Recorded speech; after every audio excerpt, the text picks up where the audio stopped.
Good afternoon, Nova Nation. It's WXVU Sports Director David Szczepanski, and it is time for your Villanova football preview of the week. Just two more regular season games coming up for the Wildcats. They have a game tomorrow afternoon at 12 p.m. against Monmouth in North Jersey, and then they'll end their season at home in what could be the final battle of the blue against Delaware. Now, before we break down all the action coming up between Villanova and Monmouth tomorrow, WXVU will be live at Monmouth at Kessler Stadium.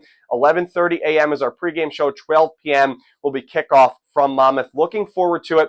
Now, breaking down some more about this action, I'm actually just getting ready to head to Baltimore as Villanova and Virginia in men's basketball is about to happen at 5 p.m. Recording this on Friday, but made sure to record a video. Wanted to get this preview out. I'll have my keys to the game video out probably a little bit later than normal tomorrow morning. I'll probably record it once we get to Monmouth early tomorrow morning.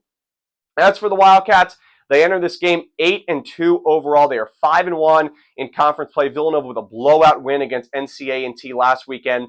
And this Monmouth team, they've really struggled recently. They're now 4-6 overall. They are just 2-4 in conference play this season. And Monmouth, this team, their offense is explosive. They're averaging, mid to high 30s, 36, 37 points per game. But their defense has been what really struggles. They lost to New Hampshire 33-20 last weekend.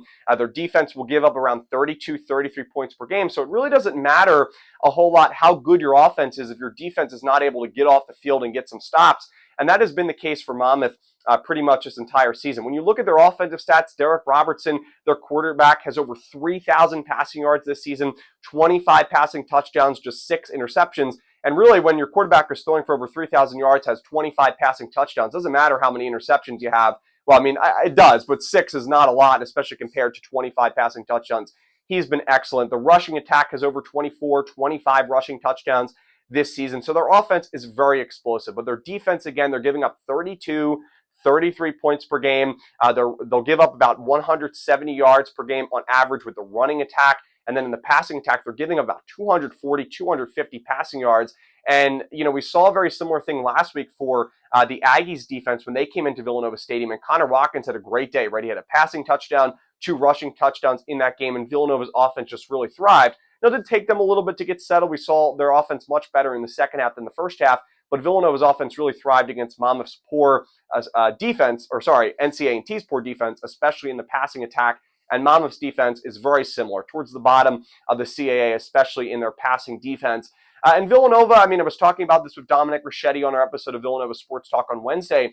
They're probably going to do their best to take up a lot of time off the clock. We saw that in the first half against North Carolina A&T. So you're probably going to see a lot of runs from Isaiah Ragland and David Abbott. Ragland had a really nice game last week, over 80 yards on the ground in limited carries, but he had some explosive runs as he continues to recover from that midseason ankle injury. So Villanova, I think they're going to run the football a lot, try to take a lot of the time off the clock so that Monmouth's offense can't hold the football for a long time, especially because we know how explosive that Derek Robertson can be. Like I said, 25 passing touchdowns, and we know how good their rushing attack is. So Villanova, I think they'll try to take a lot of time off the clock. Therefore, Connor Watkins may not have a whole lot of passing yards when it's all said and done, but I think the opportunities will be there for Watkins to throw the football when he chooses to do so, or if he chooses to do so, especially in those deeper passes that we've seen as from the past couple weeks to Jalen Sanchez, to Devin Smith, to Lucas Kopecki, because this Monmouth pass defense is just not very good. So that'll be something to keep an eye on. And of course, Villanova trying to get their 9th win of the season.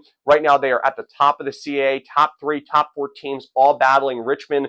They lead the CAA as of right now, and they have the easiest schedule remaining the rest of the way. But Villanova has to win this game against Monmouth tomorrow. Again, our pregame coverage will begin at 11:30 a.m., so early kickoff from Kessler Stadium. 12 p.m. noon is our kickoff time from Monmouth, New Jersey. Hopefully you can join us right here on WXVU. You can listen on the local 89.1 FM dial if you are within 10 miles of Villanova's campus. You can also listen on our WXVU website, in addition to the Radio FX app. Just search for Villanova University. All of those options are free to listen, including downloading the Radio FX app. Home to all college radio. Hope you can join us. Please consider supporting student radio. I also have coverage, as I always do, on my social media, on my Twitter, on my Instagram, on my YouTube account as well.